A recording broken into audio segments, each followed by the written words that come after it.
Hello, welcome back. We are on to question 5. Sponsors are there, and we've got Maths with Lloydie underneath.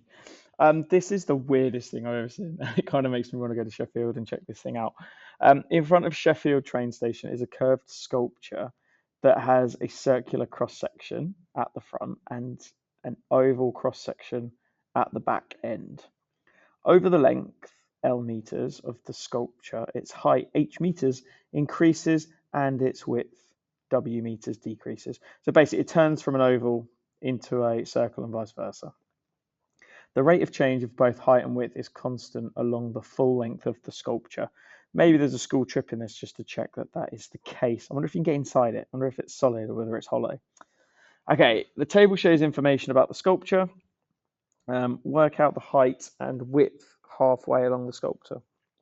Now, I was thinking, oh my God, how do I do this? But actually, it's just the midpoint.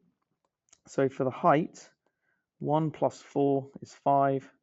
Divide by 2 gives us 2.5. And then for the width, 1 plus 0.4 gives us 1.4. And then we divide that by 2 to give us 0.7. So the height, 2.5, and the width, 0.7. Easy. Okay, gets harder. It's not a nice question, this one. Okay, so 5b, the following function can be used to model the perimeter, p meters, of the cross section. Now they're offering 4 marks for this. It says complete the table and plot the graph that represents this model. I just want to go look at this mark scheme and see where these 4 marks are. Because yeah, as I thought, 2 of the marks are for putting stuff into the tables. And I want to show you what I put into my calculator. This is really important. So because sometimes calculators will do bid maths, when you're dealing with negative numbers, there can be the odd issue. And also we're going to multiply 3 of our terms by the value that we're putting in. In the calculator, have 8, open a bracket, put the W in there, cube it, and then subtract 5. Again, put the W into the bracket, close the bracket, square it.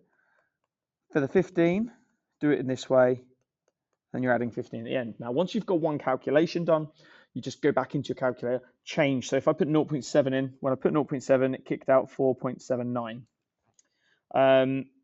Then you go back through, replace the 0.7s with 0.8s, gives you 3.90. Do the same for 0.9, and then for 1. Okay, so I'm not going to sit here and go through those calculations because I've done this question already for the purpose of showing you this video, but that will be the best way for you to get this accurately. And that's 2 marks. That's a good 2 marks. That could be the difference between an A or a B for all of the followers. We've then got to put this into the graph. The x-axis pretty much sorts itself out. The y-axis, where P is, I think we just round stuff. We talk about it going to 1 decimal place. For 0.4, it's roughly 8.7. Each square is going to be worth 0.2. So that will go there in between the 8.6 and 8.8.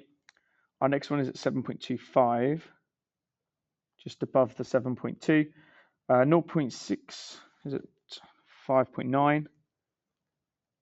Gets us to there. 0.7 is at 4.8. 3.9 for the next one. 0.9 is roughly at 3.3. And then for 1 it's at 3. And then we just need to draw the curve.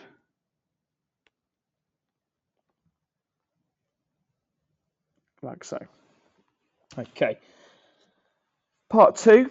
Use your graph to describe how the perimeter of the cross-section changes from the front to the back end. Now, the front to the back. Front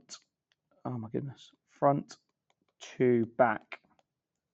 And if we go back to the table up here, the front is where it's 1 and 1 for the width, which means that's the front. And this bit is the back. So the perimeter, as it goes from front to back, is that it increases. So the perimeter increases from front to back. Okay, done. And that's question 5 done. So that tricky 1 marker, bit of a pain. Hopefully you're getting the full 4 marks there. And that's a lesson to learn, just to read and interpret those questions and make sure you understand exactly what they're saying. Okay, great. I will see you all at question 6. Bye-bye.